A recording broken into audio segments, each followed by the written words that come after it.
Everyone, welcome back to my channel story time.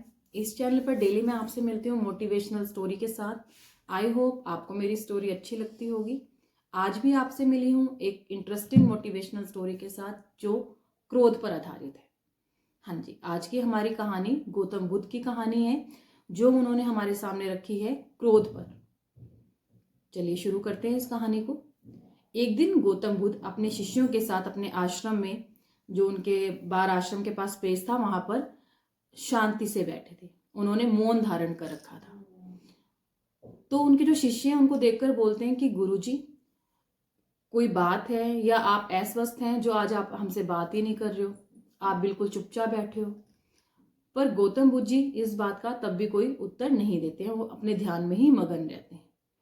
फिर जो अन्य शिष्य होते हैं वो फिर कोई और अनुमान लगाते हैं, कहीं हमसे कोई गलती हो गई हो इसलिए आप हमसे बोल नहीं रहे हो। कोई सोचता है बीमार होंगे, कोई सोचता है कोई बड़ी बात हो गई है। इस तरह जो शिष्य हैं वो अनुमान लगाते हैं कि जरूर कोई ना कोई बात है। उसी सभा में एक दूर खड़ा हुआ व्यक्ति जोर से चिल्लाता है कि क्या मुझे इस सभा में आने की अनुमति नहीं मिलेगी।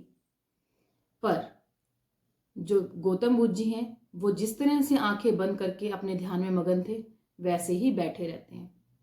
वो उस व्यक्ति को कोई उत्तर नहीं देते। वह व्यक्ति फिर से जोर से चिल्लाता है, क्या मुझे प्रवेश की अनुमति नहीं मिलेगी।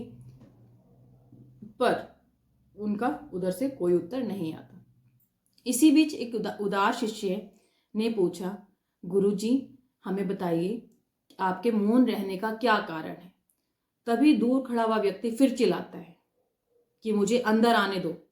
इसी बीच एक उदार शिष्य उसका पक्ष लेते हुए कहता है कि तुम्हें सभा में आने की अनुमति दी जाएगी। बुद्ध ने तभी आंखें खोली और बोले, नहीं, यह अछूत है, उसे आज्ञा नहीं मिलेगी। फिर जो शिष्य होते हैं गुरुजी की यह बात सुनकर आश्चर्यचकित हो जाते हैं, हैरान हो जाते हैं कि गुरुजी ने ऐसा क्यों बोला। पर हमारे आश्रम में जैसे हम सब लोग रह रहे हैं, हमारे बीच में जात पात ऊंच नीच का कोई भेदभाव नहीं है, पर गुरुजी ने ऐसा शब्द क्यों यूज करा इस व्यक्ति के लिए। वो तो सिर्फ अंदर आने की अनुमति मांग रहा है। सभी शिष्य हैरान थे।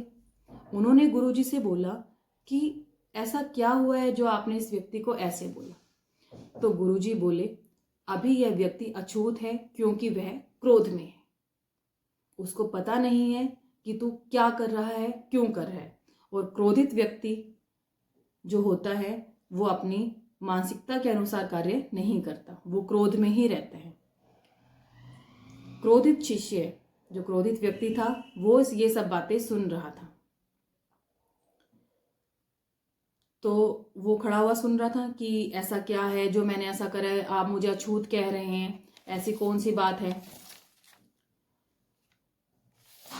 तो जो क्रोधित लड़का था, क्रोधित व्यक्ति था, वो समझ जाते हैं कि मैं इतनी गुरुजी अपने ध्यान में थे और मैं जोर से चिल्ला रहा था क्या मुझे अनुमति मिलेगी या नहीं मिलेगी। तो उनको ये चीज़ पसंद नहीं है। अगर मैं उन्हें प्यार से ये अपनी बात रखकर बोलता, आराम से आने की अनुमति मांगता, तो वो मुझे सभा में बुला लेते। वो गुरुजी से माफ़ी मांगता है और अपनी गलती स्वीकार करता है। तब गुरुजी समझाते हैं कि क्रोध में आकर व्यक्ति अनर्थ कर बैठता है और पश्चाताप उसे बाद में होता है कि जो उसने किया है वो गलत है। इसीलिए हमें क्रोध नहीं करना चाहिए। क्रोध करने से हम तन मन धन 3 चीज़ों की हानि कर बैठते हैं। जो क्रोध है वो हमारे तन के लिए, मन के लिए और हमारी पूंजी के लिए भी हानिकारक है। आपको मेरी स्टोरी कैसी लगी कमेंट करके बताइए। Like share and subscribe my channel. Thank you. कल मिलेंगे एक नई मोटिवेशनल स्टोरी के साथ।